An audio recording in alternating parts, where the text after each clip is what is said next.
নমস্কার। সকল ভক্ত বন্ধুদের সাদর আহ্বান জানাই মা শারদা সেবাশ্রম ফেসবুক পেজে। মা শারদা সেবাশ্রম ফেসবুক পেজে আজকে আমরা মায়ের কথা শুনব।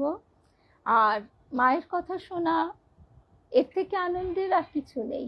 মায়ের আঁচল ধরে মায়ের কোলের কাছে বসে থাকার যে একটা পরম নিশ্চিন্ততা আছে, একটা আরাম আছে, এ কথা বলাই বাহুল্য। তো সেই মায়ের কাছে আজকে আমরা আসব। প্রথমেই কল্যাণী দিয়েই শুভ সন্ধ্যা। আর সকল ভক্ত বন্ধুদের শুভ সন্ধ্যা জানাই। শর্মিলা ত্রিবেদী শ্রী শুভ সন্ধ্যা। মায়ের কাছে এসে একবার এক ব্রহ্মচারী ভক্ত ভাবছেন, ব্রহ্মচারী সন্তান, জয়রামবাটিতে এসেছি, মায়ের কাছে এসেছি, বেশি বেশি করে জপ ধ্যান করব। কিন্তু মা তো মাই, আগে তো মা, তারপর তো গুরু।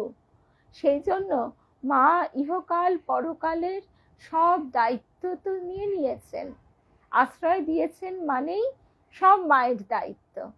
মা তাই নিজেই বলছেন, শ্রীমুখে মা বলছেন, আমার কাছে এসেছো, এখন খাও দাও আনন্দ করো।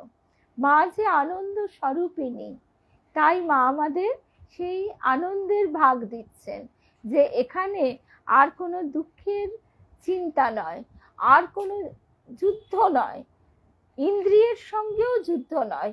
ইন্দ্রিয়গুলি আপনি মাথা তুলতে পারবে না। কামারপুকুর জয়রামবাটিতে গেলে রিপুগুলি আপনি মাথা তুলতে পারে না। তো সেইখানে মায়ের কাছে গেলে আমাদের এইটাই আরাম, এইটাই শান্তি। মায়ের কাছে গেলে একটাই কথা ভেতর থেকে বেরিয়ে আসে, আহ, এই যে শীতল শান্তি, এর থেকে আর বড় কথা কিছু নেই। মায়ের জন্য তন্ত্র মন্ত্র পূজা পাঠ কিচ্ছু চাই না। মা যখন দীক্ষা দান করছেন, সেখানেও বিশেষ আড়ম্বর তো দূরের কথা, কোনো আয়োজনও নেই, কিছুই নেই। হয়তো দুটো ঘাসের খড়ের টুকরো এনে বিছিয়ে বললেন এইটিই আসন।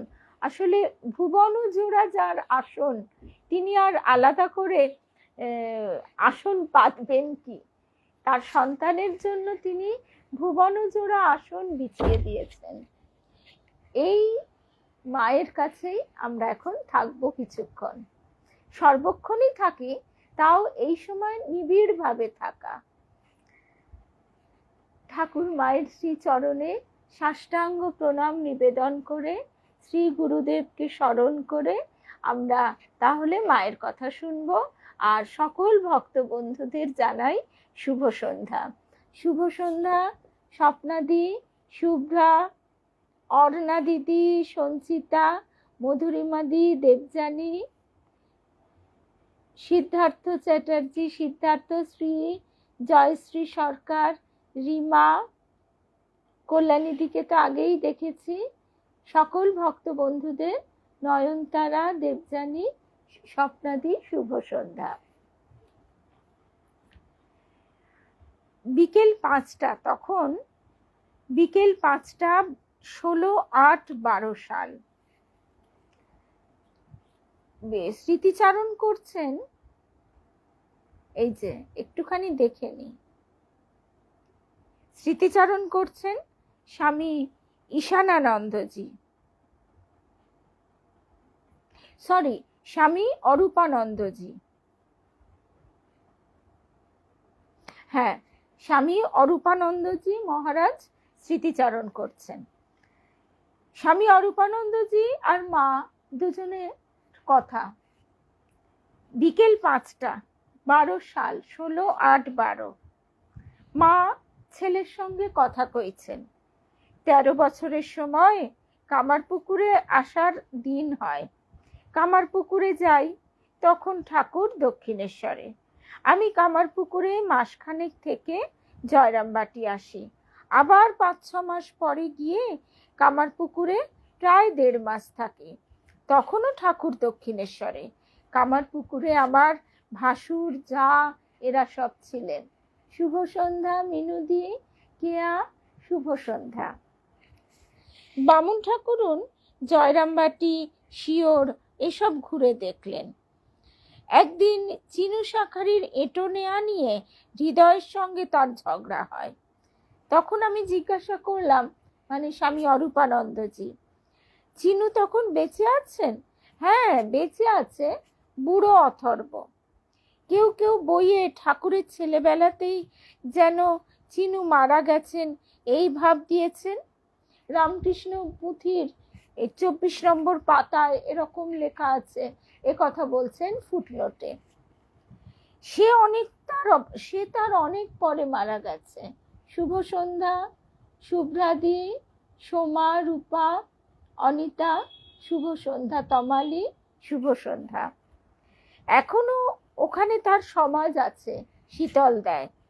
আমরাও যখন প্রথম চিনু শাঁখারির ভিটে দেখেছিলাম, তখন সে অনেকটা পাঁচিল ঘেরা, আর সেই 98 সাল, আর অনেকটা দূর থেকে ওই ভিটের ভিতরে ঝোপঝাড়ের মধ্যে সেই ভাঙা তুলসী মঞ্চটি, সেটাও দেখেছিলাম। সেই তুলসী মঞ্চটি চোখে লেগে আছে, কিন্তু তখনও চিনু শাঁখারির সম্বন্ধে জানতাম, ঘটনাগুলি জানতাম, কিন্তু তার ঘটনা জানা একরকম, কিন্তু তার মর্ম অনুভব করা আর একরকম। তখনও সেভাবে মর্ম অনুভব করিনি। বামুন ঠাকুরুন বললেন, চিনু ভক্ত লোক, তার এঁটো নেব, তাতে কি? হৃদয় বললে, তুমি শাঁখারির এঁটো নেবে? থাকবে কোথা শোবে? বামুন ঠাকুরুন বললেন, কেন? শীতলার ঘরে মনসা শোবে। ওই সেই জাতপাত নিয়ে তখন তুমুল অশান্তি। হৃদয় বললে, শুভ সন্ধ্যা রূপা, রুমাদি, রুম্পা, শুভ সন্ধ্যা।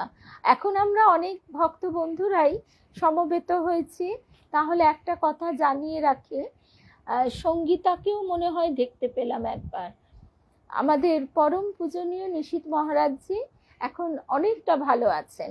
বার্ধক্যজনিত অসুস্থতা তো থাকবেই, নিউরোলজিক্যাল কিছু কিছু সমস্যা, তারপরে আরও কি কি আছে অত তো আমরা বিশদ জানি না।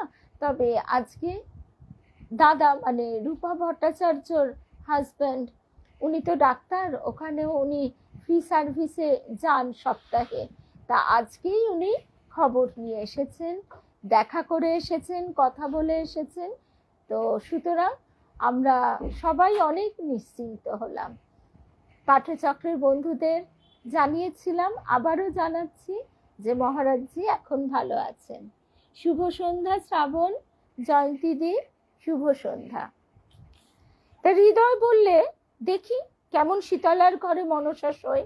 এইসব নিয়ে হৃদয়ের সঙ্গে ঝগড়া মারামারি অবধি হয়। হৃদয় তাকে কি একটা ছুঁড়ে মারলে তার কানে লেগে রক্ত পড়তে লাগলো। মানে একজন মহিলাকেও এই সামান্য একটা কথা থেকে, আর হৃদয়ের কি প্রচন্ড রাগ। ঠাকুরকে এত সেবা করেছে, এটাই মাঝে মাঝে অবাক হয়ে ভাবি, যে হৃদয়ের মধ্যে এত উন্মত্ত ক্রোধ যে তার কানে লেগে রক্ত পড়তে লাগলো। আর আমরা সবাই এটুকু জানি, একদম রুমাদি, আমরা সবাই তো এটুকু জানি যে কানে লাগা কতটা খারাপ। আর বামুন ঠাকুর কাঁদতে লাগলেন। ঠাকুর বললেন, ওরে হৃদু, তুই কেন এমন করলি? এই সৎ লোক, ভক্তিমতী, ওরে এমন হলে যে সব লোক জড়ো হবে, কেলেঙ্কারি হবে। তারপর একদিন ঠাকুর তাকে কিরকম ভয় দেখিয়ে দিলেন, মানে ওই ব্রাহ্মণীকে কিরকম ভাবাবস্থা দেখে ভয় পেলেন, যেন হরিণীর মতো ভয়ে সর্বক্ষণ এইরকম করতে লাগলেন। সেই মা আবার উপরের দিকে চাহিয়া, এখানে ব্র্যাকেটে লেখা আছে, হরিণীর মতো ভয় পেলেন। মায়ের এক একটা কথা এত কাব্যিক, এত ছবির মতো আমাদের চোখে ভেসে ওঠে যে কি বলবো। শুভ সন্ধ্যা জয়শ্রী, নিবেদিতা, চিনুদি, শুভ সন্ধ্যা, রুম্পা, শুভ সন্ধ্যা। বললেন, ওরে প্রসন্ন, কোথা যাব? ওরে কি করব, জগন্নাথ যাব না বৃন্দাবন যাব? তারপর একদিন কোথায় যে কখন চলে গেলেন কেউ টের পেলে না, তদবধি আর আসেননি। পাছে হৃদয়ের সঙ্গে আবার ঝগড়া হয়, লাহাদের বাড়ি কাছে, এইসব জন্য ঠাকুর তাকে ওই রকম ভয় দেখিয়েছিলেন।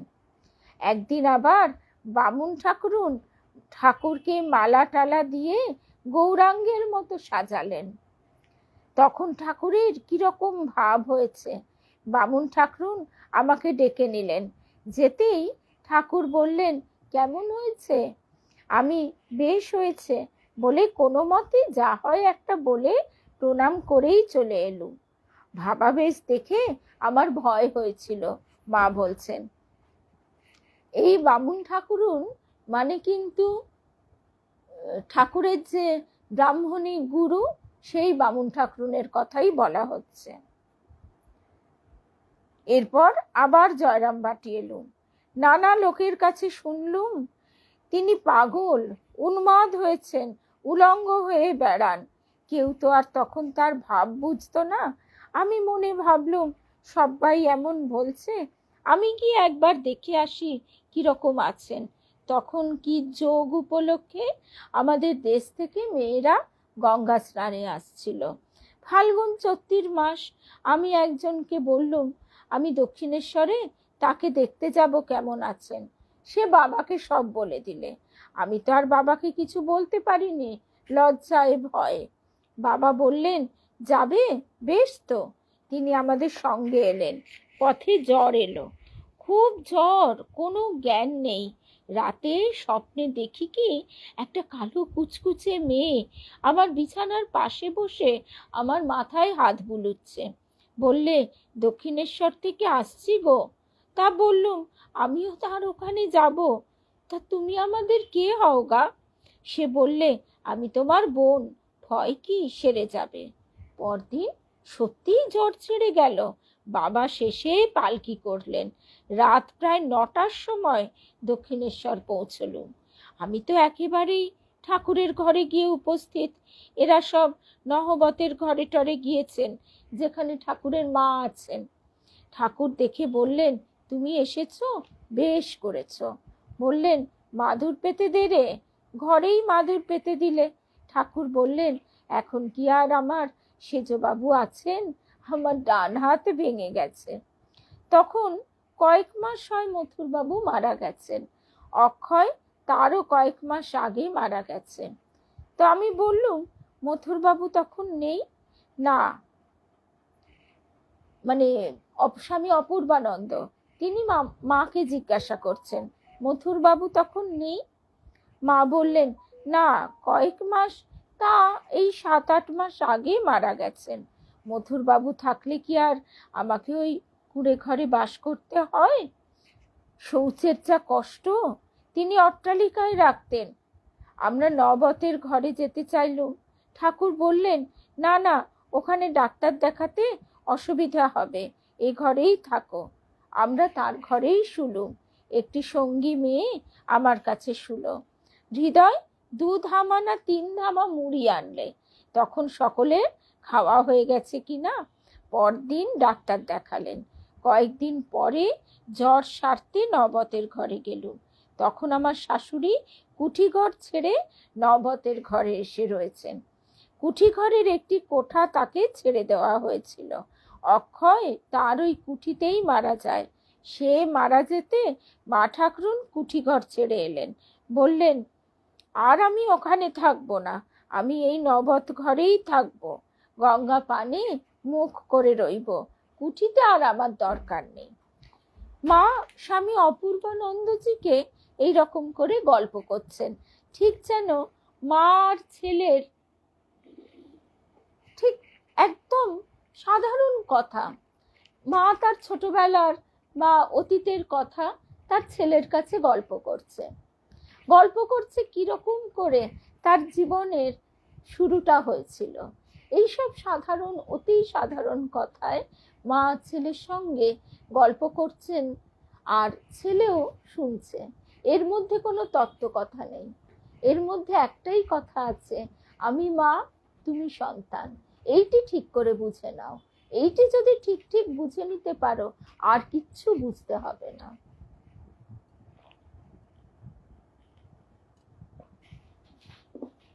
বাকি সব সব তিনি যখন যেমনটি দরকার তেমনটি জুগিয়ে দেবেন।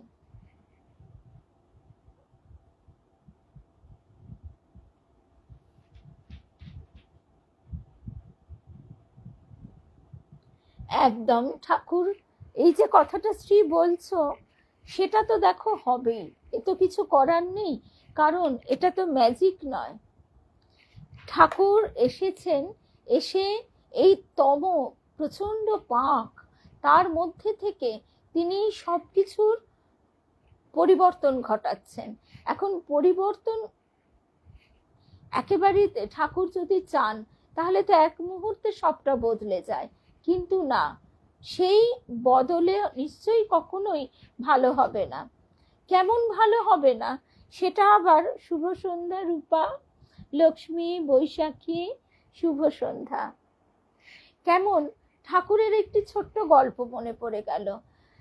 অযোধ্যায় মানুষের দুঃখ দেখে সীতা দেবী রামকে বলছেন যে রাম, মানুষের এত কষ্ট, তুমি তো সাক্ষাৎ নারায়ণ, তুমি এদের কষ্ট দূর করে দাও, তোমার রাজ্যে কোনো গরিব লোক থাকবে না।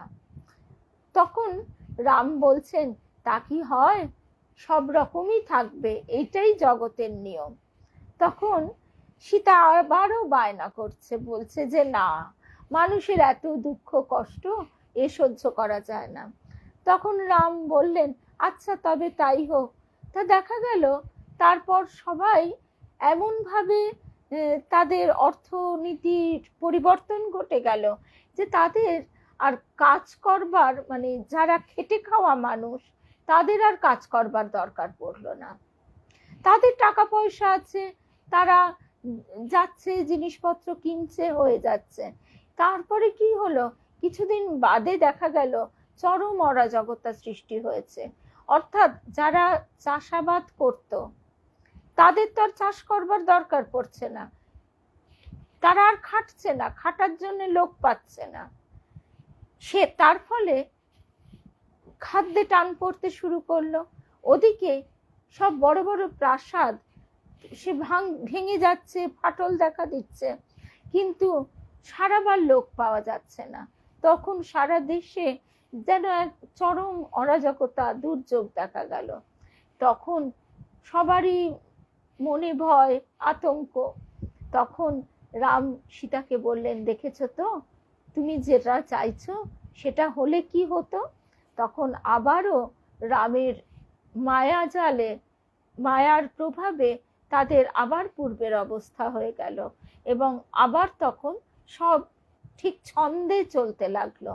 তাই ঠাকুর এসে আমাদের যে বিবর্তন, নিশ্চয়ই তুমি শ্রী দেবযানটা শুনছো, শুনতে শুনতে আগে শুনেছো কিনা পরপর আমি জানি না, কারণ তোমার ছোট্টটাকে নিয়ে সবসময় পরপর শোনা বা নানা কাজের ভিড়ে আমরা তো কেউ শ্রুতিধর নই যে একবার শুনে শুনে মনে রেখে দেব, মনে রাখাটাও মুশকিল। কিন্তু এবারে আমি বলবো যে একটু ভালো করে শুনবে, তাহলে বিশেষ করে এটি আমার একটা পরম আশীর্বাদ। দিব্যানন্দজি মহারাজ তিনি বলেছেন দেবযান শুনবে, বারবার পড়বে, একা একা নিজে নিজে পড়বে। এবার যেহেতু ইউটিউবে সংরক্ষণ করা হচ্ছে, কেউ ইচ্ছে করলে আবারও শুনতে পারবে, খুঁজতে হবে না। শ্রীরামকৃষ্ণ পাঠচক্র দেবযান পর্ব লিখলেই পাওয়া যাবে, প্রথম পর্ব কি দ্বিতীয় পর্ব, আমাদের 3টি পর্ব হয়েছে। সেখানে তুমি দেখবে যে কিভাবে বিবর্তন, ইভলিউশন যাকে বলে, আমাদের বুদ্ধিরও যেমন ইভলিউশন ঘটেছে, বিবর্তন, ঠিক সেই রকম আমাদের চেতনারও বিবর্তন ঘটেছে। ঠাকুর এসে বলেছেন তোমাদের চৈতন্য হোক। সেই শ্রীমুখ নিঃসৃত অমোঘ বাণীতে আমরা বুঝতে পারছি না, স্বামী শিবানন্দজি মহারাজ বলছেন জগতের কুলকুণ্ডলিনীর জাগ্রত করে দিয়েছেন তিনি। জগতের কুলকুণ্ডলিনী জাগ্রত হওয়া মানে জগতের সকলের মধ্যে চেতনার বিকাশ ঘটেছে। হ্যাঁ, এখন এটাও ঠিক যে বহু বহু মানে কঠিন ঘটনা আমাদের চোখের সামনে ঘটছে, অ্যাক্সিডেন্ট ইত্যাদি তো আছেই, তাছাড়াও মানুষের নির্মমতা, নৃশংসতা, যে কথা শ্রী বলছে এ কথাও ঠিক যে হয়তো মন্ত্র লাভ করেছে কিন্তু তাদের মধ্যে একেবারে চরমতম গুণের প্রকাশ দেখা যাচ্ছে। কারণ কি, সেইগুলি বেরিয়ে যাচ্ছে, উদ্গীরণ হচ্ছে। ঠিক এই জিজ্ঞাসাটা আমার বড় পিসির কাছেও আমি রেখেছিলাম। বড় পিসি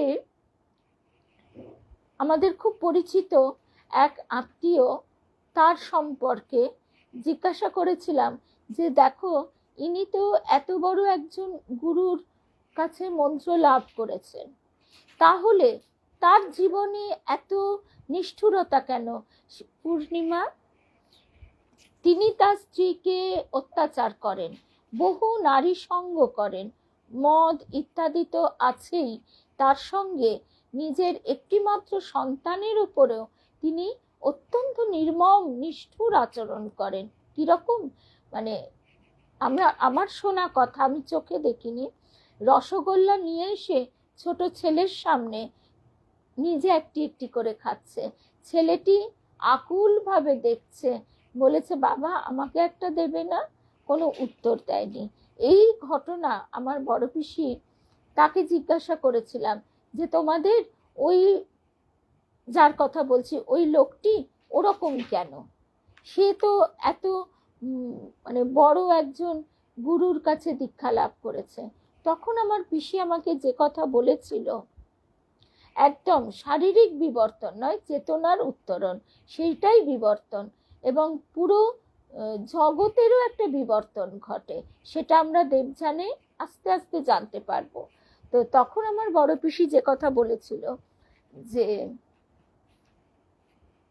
তিনি, ওই ভদ্রলোক, তিনি তার ভিতরে যত কুভাব ছিল সেইগুলো এক প্রকার যেন উদ্গীরণ বেরিয়ে গেছে তার গুরুর কাছে দীক্ষা লাভের পর। এটাও আমরা বহু সময় দেখতে পাই যে দীক্ষা লাভের পর একটা মানুষের মধ্যে এক অদ্ভুত ধরনের তমভাবের প্রকাশ ঘটে, কারোর আবার রজগুণের প্রকাশ ঘটে, অর্থাৎ তার ভিতরে যেটা সুপ্ত ছিল সেগুলি সমস্ত নিঃশেষ হয়ে যায়।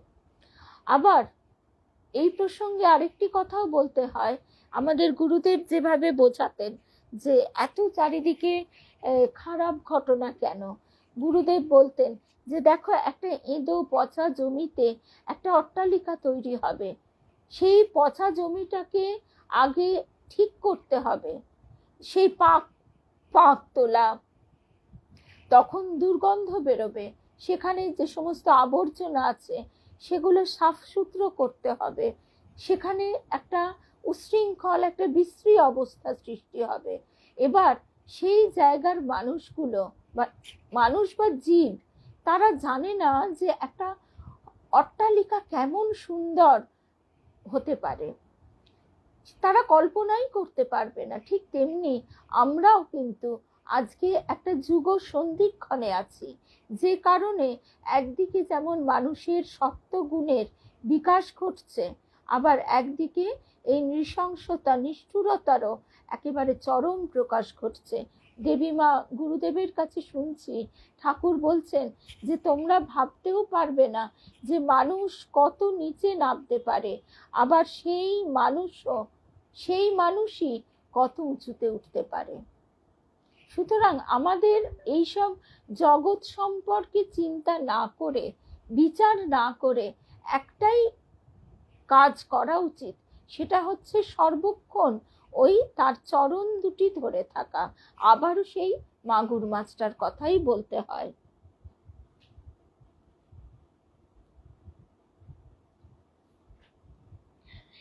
স্ত্রীকে খুব মানে ব্যথিত মনে হচ্ছে। এখানে তো আমরা লিখে লিখে কথা বলাতে কণ্ঠস্বর যেহেতু শুনতে পাই না, তাই গলার টোন বা ওঠা নামাটাও বুঝতে পারি না, কিন্তু ওর লেখার মধ্যে এমন একটা ব্যথা ফুটে উঠছে যে খুব খারাপ লাগছে। কিন্তু দেখো, একটা কথা বলবো, বাইরের জগতের দিকে তুমি যত তাকাবে ততই তুমি ব্যথিত হবে। আরো একটা কথা শ্রী শ্রী মা বলছেন, নির্বাসনা হও। এই যে তুমি এক্সপেক্ট করছো যে সাধারণের তুলনায় তার মনে কিছুটা চেতনা থাকবে, সেটা দেখে আরো 5 জনকে উদ্বুদ্ধ করবে, এটাও তো তোমার বাসনা। কেন? তার জগৎ, তিনি কিভাবে কাকে উদ্বুদ্ধ করবেন সে চিন্তা তার। আমার কাজ তো তাকে চিন্তা করা, আমার কাজ তো তার জগৎ কিভাবে চলবে সেটা নিয়ে মাথা ঘামানো নয়, তাই না? যে কোনো বাসনা আমার, যে কোনো, এই বাসনাগুলি সূক্ষ্ম বাসনা। হয়তো গয়না পরার বাসনা এর থেকে স্থূল, শাড়ি গয়না, খাওয়া দাওয়া, সিনেমা দেখা, শপিং মলে যাওয়া হয়তো স্থূল বাসনা, কিন্তু সেগুলো ত্যাগ করাও সহজ। কিন্তু এই যে মনের ছোট ছোট সূক্ষ্ম সূক্ষ্ম চাওয়া, লোকে আমাকে গুরুত্ব দেবে, লোকে ভালো হবে, হ্যাঁ, তুমি, বা সে কেন ভালো হচ্ছে না, এই প্রত্যেকটা বাসনা, এই যত বাসনা আমরা আমাদের মনের গভীরে ডুব দেব, তাকে চিন্তা করব, ততই একটু একটু করে সেটা আমরা রিয়ালাইজ করব। সমস্ত বাসনা ত্যাগ করে ওই মাগুর মাছটার মতন তার চরণ দুটি আঁকড়ে থাকা, শুধু ওই অর্জুনের লক্ষ্যভেদের মতো তার চরণ দুটি, তার মুখের দিকে চেয়ে থাকা, আর কোনো কিছুই নয়। তিনি তোমাকে জগতের, দেখো, সব রকম থাকবে, সত্য রজ তম, এই 3 গুণ নিয়ে জগৎ, তিনি তোমাকে এমন পথ ধরে এগিয়ে নিয়ে যাবেন যে তোমার কোনো আঁচ লাগবে না। সে তার জগৎ তিনি চালান না। তুমি কি ভাবছো তোমার সন্তানকেও, আজ না হয় সে একদম পুতুল, গোপাল ঠাকুর সে, কিন্তু তারপরে আজ থেকে 10 বছর বাদে তুমি কি পারবে একদম তোমার মনের মতো করতে? পারবে না। ইভেন তোমার মনটাও তো তোমার মনের মতো নয়, তোমার মনেরও তো কত পরিবর্তন হচ্ছে।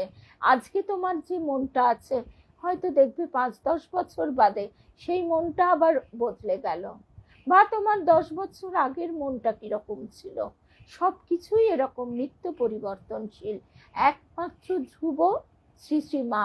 মা তো, এই যে আজকে আমরা এতক্ষণ যে কথাগুলো শুনলাম, মায়ের জীবনের এই কথাগুলো আমরা আগেও বহুবার শুনেছি, কিন্তু এখন শোনবার একটাই উদ্দেশ্য, যে মা আর সন্তানের গল্প চলছে। আর এই গল্প কি, একজন সন্ন্যাসী, ব্রহ্মচারী তখন তিনি, আর আরেকজন জগন্মাতা, সেটা বোঝা অসাধ্য, মানে অসাধ্য সেটা বোঝা।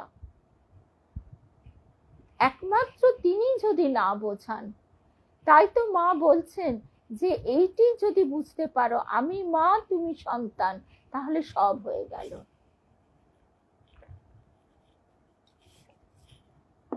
একই কথা ঠাকুরও বলেছেন যে নাথ তুমি সর্বস্ব আমার, প্রাণাধার সারাৎসার। এইটা যদি বুঝতে পারিস তাহলে আর কিছু করতে হবে না। শরৎ মহারাজকে, আর শরৎ মহারাজ কে? ঠাকুরের পার্ষদ, মায়ের ভারী, তাকেও তিনি এই কথা বলছেন। তার মানে এইটাও আবার ঠিক ঠিক বোঝা, সেটাও এক মহা সমস্যা, এক বিরাট কঠিন ব্যাপার। তা সুতরাং এত সব করতে গিয়ে তো মাথা একদম ঘুলিয়ে যাবে। তার থেকে বাপু তুমি এটাই বলো, মা গো, তুমি আর আমি, মাঝে কেহ নাই, কোনো বাধা নাই ভুবনে, তোমার দিকে টেনে নাও। কে কি করছে না করছে সে কাজে তোমার কি দরকার, তাই না?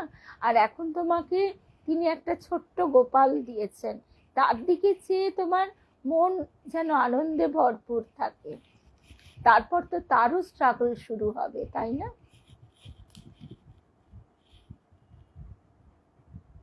আচ্ছা, এইবারে মা কি বলছেন দেখো। ঢাকার বিজয় কৃষ্ণ গোস্বামী, তার কথা হচ্ছে। আচ্ছা, এইখান থেকে আমরা শুনি।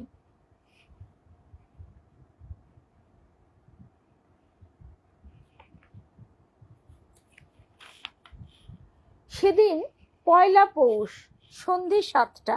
মা তার ঘরে শুয়ে শুয়েই কথা বলছেন। কাশীখণ্ডে আছে কাশীতে মাছ খাওয়া উচিত নয়, সেই প্রসঙ্গে কথা হচ্ছিল।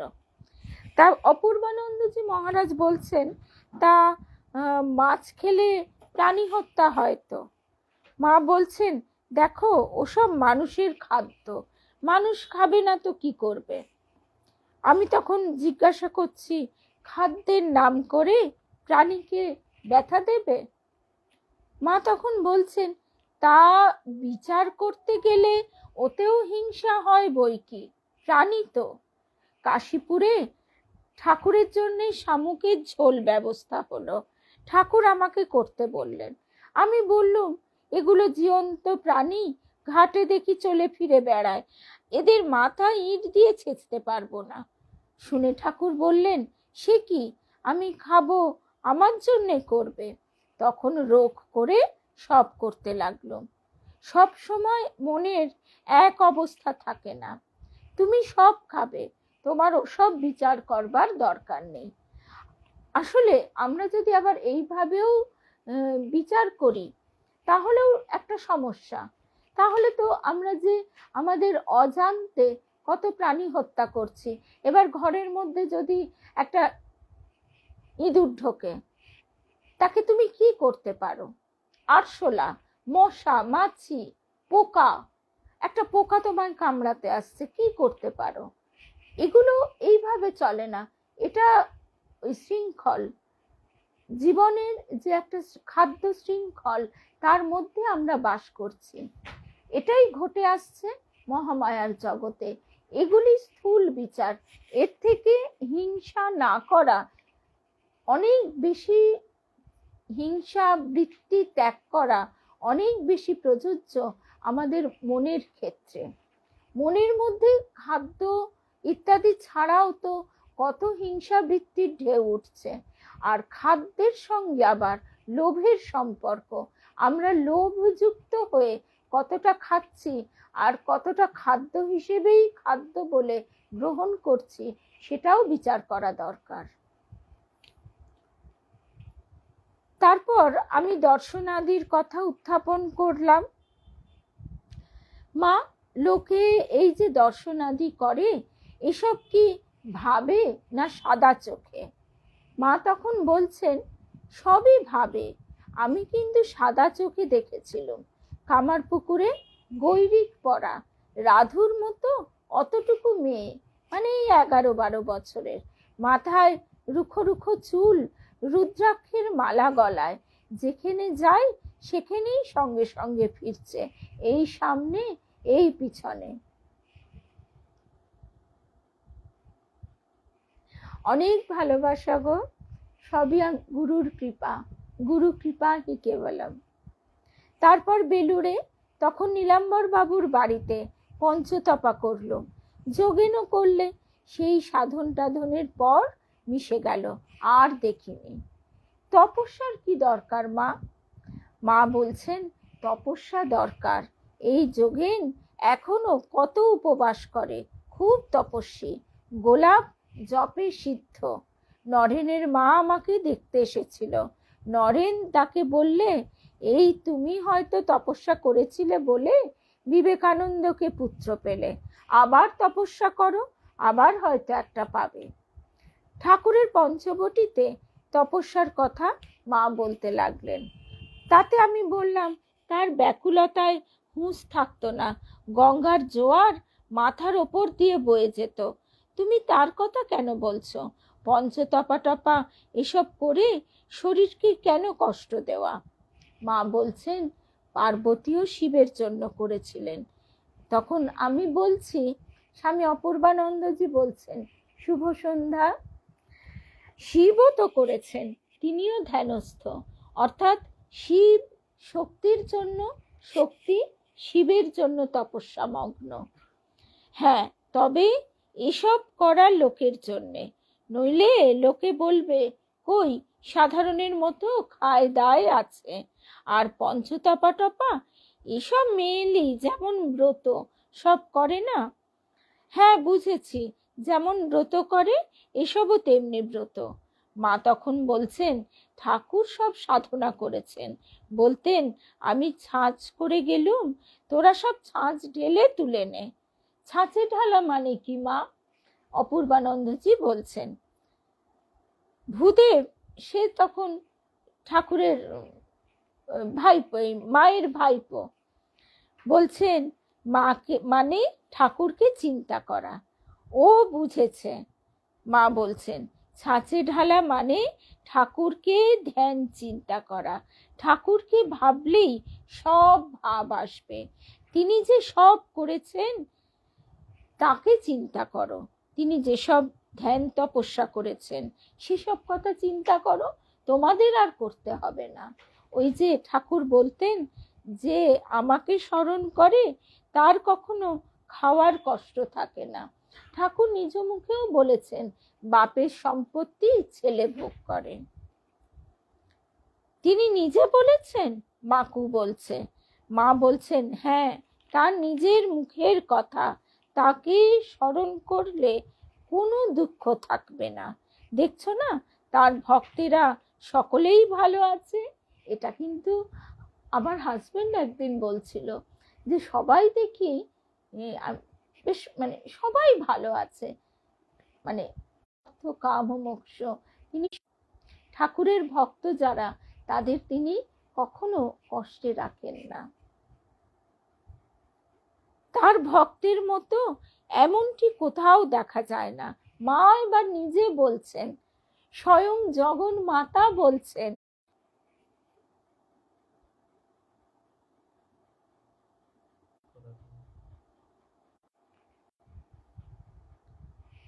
মাঝখানে অনেকক্ষণ পজ হয়ে গিয়েছিল, আসলে কোনো কারণে কানেকশনটা একদম অফ হয়ে গিয়েছিল। তা আজকে সঙ্গে পাশে ছেলে আছে বলে ও আবার ঠিকঠাক ব্যবস্থা করে দিল। যাই হোক, আমরা একদম শেষ পর্যায়ে এসে গেছি। তাই ভাবছিলাম মায়ের কথা এরকম হঠাৎ করে শেষ হয়ে গেলে ভালো লাগে না। তারপরে মা বলছেন এই তো কাশীতে এত সাধু দেখেছি, তার ভক্তগুলির মতো কোনটি? তখন স্বামী অপূর্বানন্দজি মহারাজ বলছেন তার কারণ আছে মা। যেন এইমাত্র একটা বাজার ভেঙেছে, সব চিহ্ন লোকজন এখনো রয়েছে। ঠাকুরের সব অন্তরঙ্গ ভক্ত টক্ত রয়েছেন কিনা মনে হয় এই যেন কাছে, বেশি দূরে যাননি, ডাকলেই তার সাড়া পাওয়া যাবে। মা বলছেন আর কত লোক পাচ্ছে যে? তখন আমি বললাম কৃষ্ণ রাম এরা যেন কত কালের, যেন পাওয়ার মতো কাছে নেই। হ্যাঁ ঠিক কথা। কাশীপুর বাগানের কথা উল্লেখ করে বললাম এমন স্থানে এখন কে এক সাহেব বাস করছে। আমরা আগেও শুনেছিলাম যে কাশীপুরের বাড়িটি একেবারেই বেহাত হয়ে যেতে বসেছিল। কাশীপুর বাগান তার অন্তলীলার স্থান। কত তপস্যা ধ্যান সমাধি, তার মহা সমাধির স্থান, সিদ্ধ স্থান। ওখানে ধ্যান করলে সিদ্ধ হয়। ঠাকুর যদি তাদের স্বপ্ন দিয়ে স্থানটি করে নেন তবে হতে পারে। মা বলছেন ঠাকুর যদি চান তবেই আবার স্থানটি বেহাত হতে আবার ফিরে আসবে। ওই কাশীপুরে একদিন নিরঞ্জন ওরা কাঁচা রস খাবে বলে রস চুরি করতে যাচ্ছে। আমি দেখি কি ঠাকুরও তাদের পিছে পিছে যাচ্ছেন। পরদিন তাকে কথা বলায় তিনি বললেন ও রেধে তোমার মাথা গরম। মানে ঠাকুর নিজেও মায়ের কাছে প্রকাশ করছেন না যে তার শারীরিক অসুস্থতা একটা লীলার অঙ্গ। ঢাকার বিজয় গোসাইও দেখেছিল ঠাকুরকে গা টিপে। তার যাবার পর মানে বিজয় কৃষ্ণ গোস্বামী তিনিও ঠাকুরকে দেখেছিলেন, একেবারে স্পর্শ করে দেখেছিলেন, স্থূল স্পর্শ। তার যাবার পর নরেন এরা বললে বাড়িটা 3 দিনও থাক, আমরা ভিক্ষে করে খাওয়াবো মাকে। সদ্য সদ্য মায়ের মনে কষ্ট। তা রামদত্ত টত্ত এরা বললে তোদের আর বিক্রি করে খাওয়াতে হবে না বলে বাড়ি চুকিয়ে দিলে। এই যে গিরিশ বাবু এখন সব বড় বড় ভক্ত হয়েছে, বলরাম বাবু। তবে হ্যাঁ, গৃহীদের মধ্যে বলরাম বাবু সবচেয়ে বড়। সব ভক্ত হিসাবে ভক্ত। কে এলেন না ভক্ত এলেন, এলে গেলে প্রণাম করলেন। শরৎ যে কদিন আছে সে কদিন আমার ওখানে থাকা চলবে, তারপর আমার বোঝা নিতে পারে এমন কে আছে দেখি না। যোগিন ছিল, কৃষ্ণলালও আছে, ধীর স্থির যোগিনের চেলা। শরৎটি সর্বপ্রকারে পারে। শরৎ হচ্ছে আমার ভারী। রাখাল শরৎ টরৎ এরা সব আপনার শরীর থেকে বেরিয়েছে। মহারাজ পারেন না? অপূর্বানন্দজি জিজ্ঞাসা করছেন। না, রাখালের সে ভাব নয়, ঝঞ্ঝাট পারে না। মনে মনে পারে কি কারুকে দিয়ে করাতে পারে। রাখালের ভাবই আলাদা। আর বাবুরাম মহারাজ, না, সেও পারে না। মঠ চালাচ্ছেন যে, মা বলছেন তা হোক, মেয়ে মানুষের ঝঞ্ঝাট দূর থেকে খবর নিতে পারে। এই যে রাধুর বিয়ের কথা, এটি মায়ের বোঝা। আপনার মায়ের বোঝা কে মনে করেছে? আপনার জন কয়টি আর 2-4টি?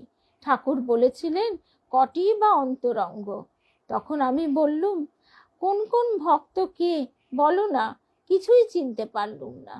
মা তখন বলছেন, কি জানি, তবে যারা এসেছিল সব তারাই এসেছে। একটি ভক্তের কথায় বললেন, হ্যাঁ তাই হবে, ওর ভিতরের স্বভাবটি আনন্দময়, বাইরে এরকম। এবার স্বামী অপূর্বানন্দজি মহারাজ বলছেন, চতুর্ভুজ প্রভৃতি দর্শনের স্বাদ আমার হয় না, আমার যা আছে তাই। মা বলছেন, আমারও তাই, ওসব থেকে কি হবে, আমাদের এই ঠাকুর আছেন, ইনিই সব। এইটি হচ্ছে আজকের শেষ কথা। আমাদের ঠাকুর আছেন, ইনিই সব। এইটি যেন আমরা সব সময় বলতে পারি। আমাদের ঠাকুর মা আর গুরু, যার যিনি গুরু রূপে প্রকাশিত হয়েছেন, ঠাকুরই প্রকাশিত হয়েছেন গুরুর রূপে। ঠাকুর মা শ্রী গুরুদেব, এর বাইরে আমাদের আর কিচ্ছু চাই না। জয় রাম কৃষ্ণ, জয় রাম কৃষ্ণ, জয় রাম। আবার আমাদের দেখা হবে রাত 9টায়। রাত 9টায় আমরা দুর্গা মায়ের অনুধ্যান শুনব। স্নান যাত্রার পর এখন জগন্নাথ দেব অনবসরে, তা তিনি এখন তো ওই জ্বর অবস্থায় রয়েছেন, তাকে পাচন খাওয়ানো, সেবা যত্ন করা ইত্যাদি চলছে। আর সামনেই আবার রথযাত্রাও এসে যাচ্ছে। আমাদের রূপশ্রী বলছিল দুর্গা মায়ের কথা, জগন্নাথের সঙ্গে তার যে প্রেমগাথা, তো যদি একটু মানে আমরা আবার শুনি, তা আজকে আমরা সেই প্রসঙ্গই শুনব। একদম আমাদের কোনো ভয় নেই, স্বয়ং মা আমাদের অভয় দিয়েছেন। তোমাদের আর নিশ্চয়ই জানবে, আর কেউ না থাক, একজন মা আছেন। আর তাহলে আবার আমাদের দেখা হবে রাত 9টায় দুর্গা মা আর জগন্নাথ, তার কাহিনী নিয়ে। জয় রাম।